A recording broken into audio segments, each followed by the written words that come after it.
عیششان که دناو جواتا کردان ده به ناوین مینا عیشانا کرد، عیششان، عیشخان، عیشانا عثمان، عیشانا علی و عیششان تیناسین ده مجدارا سالا 1938 ده لباجار دیاربکر هات دنه.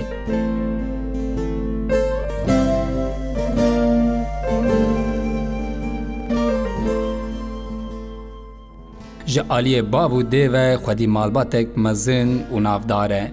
ناوی دیاوی حجیا خانمه و جه ایلا حج مصطفى بگین ارزرومیه.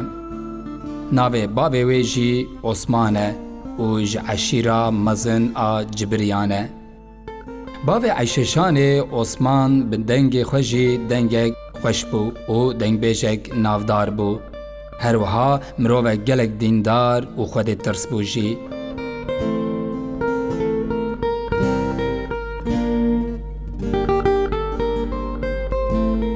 سرونا موزیک یا پروفیسیونلی یا عیششان لدیلوک در رادیویا ترته ده دست پیدکه.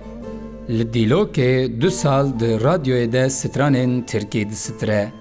پشتره رویتیا عیششان لستنبول، آلمانیا، بغدا و باشور کردستان ده دومه.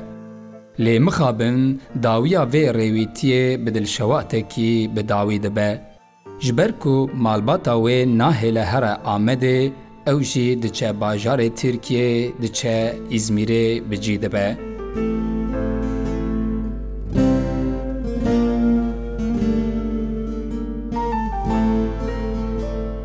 هزار جار مخابن بی کو قیمتا و هنرمندا هیجا بی زانین ده حجد برفانبارا 1996 ده لإزمیره ده نخوشخانه که ده بتنا سر خواه جبر نخوشیا پنج شیر ده چه سر دلوانیا خواه و گلک ستران و آوازین ویین هری خوش ایروش بو موزیکا کردی میراته که برومته.